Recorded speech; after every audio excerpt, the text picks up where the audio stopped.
This is the second video recap of the Marriage Builders class we taught on Sunday, February 28th.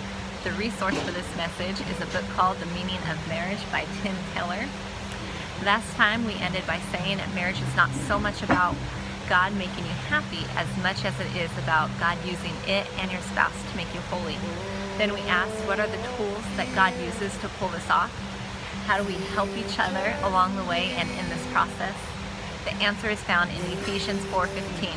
We must speak the truth in love with the power of God's grace.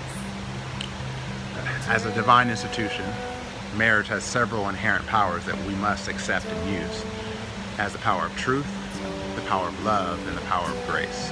So let me talk to you about truth for a second. Marriage brings us into such close contact with another person that God refers to it as being one flesh. The two of you have essentially become one person. Now, when you get that close to somebody, the inevitable reality is that your flaws are going to be revealed. Not just physical flaws, as scary as that may be, not just personality issues and mannerisms and idiosyncrasies. You snore at night, you grind your teeth, your feet stink, you suck your teeth when you eat, all that. But on top of that, your character flaws will surface. It will surface.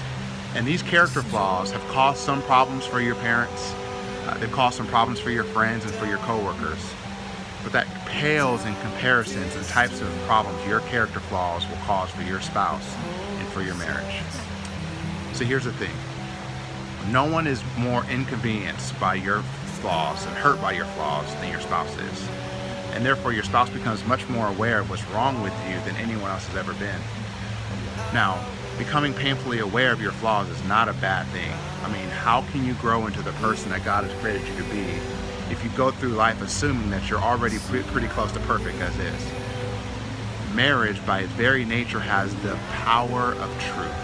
It has the power to show you the truth about who you are. And it's not your spouse who's exposing the sinfulness of your heart. It's marriage itself. Marriage does not so much bring you into confrontation with your spouse as confront you with yourself. Marriage shows you a realistic, unflattering picture of who you are, and then it takes you by the scruff of the neck and it forces you to pay attention to it. Now, this may sound discouraging, but it really is the road to liberation. Counselors will tell you that the only flaws that can enslave you are the ones that you're actually blind to. And so where your spouse comes in on all this is that they have the fun responsibility to tell you the truth about yourself. Don't resist the power, this power that marriage has. Give your spouse the right to talk to you about what's wrong with you. See, the Bible says in Hebrews chapter 3, verse 13, it says, exhort one another daily, lest you become hardened by the deceitfulness of sin. We do each other no favors if we're not telling each other the truth about each other.